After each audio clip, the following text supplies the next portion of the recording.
Шымкенттен Қазығұрт ауданына жолға шыққан мына шағын автобустың құжаттарында шикілік бар. Бірақ пайда табуды көздеген жүргізуші оған бас ауыртпайды. Ішіне жолаушыларды толтырып алып, емін-еркін бағытта жүр. Ол сақтандыру полисінің мерзімі өтіп кеткенін полиция қызметкерлері тоқтатқанда бірақ білді. Түрлі сылтау айтып, ақталғысы келгенімен қырағы тәртіп сақшылары хаттама толтырып, әкімшілік айыппұл салды. Мен кеше бұзылып келдім бұл қалаға. Содан қалып кеткен. Бізді тексеретін ауданда бияқтырмыз. Жүрді тексермейді ешкім, қазір қанша ай өтіп кеткен срогі? Бір ай. Бір ай? Сонда бір айдан бері қарамаған ба ешқайсысы? Мен ремонтта бұзылып жатыр ғой машина. Қалай бірде шығасың, бірде шықпайсың. Міне кеше келдім, міне жаттық, міне енді зорға деді, бітірдік. Ертең шығамыз ба, бүгін шықпаймын аяқтан, келе алмаймын. Қалдың ғой сол күйі.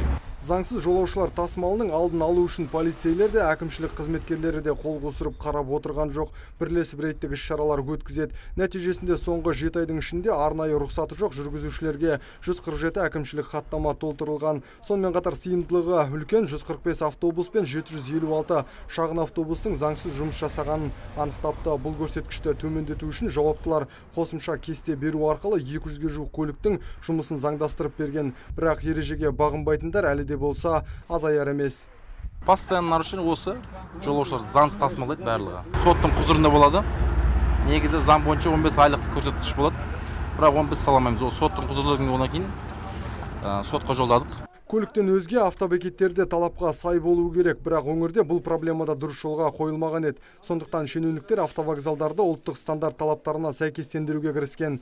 Атап айтар болсақ, облыстық жолаушылар көлігі және автомобиль жолдары басқармасы мен автобекет басшылары арасында меморандум түзілген болатын.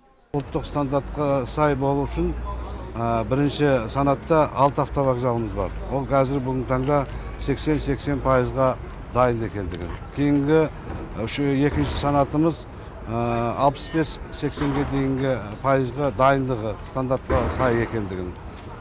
Үшінші сол 50-65%-ға дейін, ең төменгі 50-ге дейінгіні, оны біз ертең күні комиссияға, облыс әкімдігінің комиссиясына ұсынамыз, автовокзал автобекеттерден шығарып тастау мәселесі. Сонымен қатар басқарма заңсыз жолаушылар тасымалының жолын кесу үшін арнайы логотиптер ойлап тапқан. Енді транспорттың заңды заңсыз жүріп жатқанын көлік сыртындағы белгіге қарап ажыратуға болады. Онда компанияның атауы мен жүретін бағыты көрсетілген. Нұрсұлтан Тұрысбеков, Антон Семенов, Абзал Турабеков, ТВК телеарнасының жаңалықтар қызметі.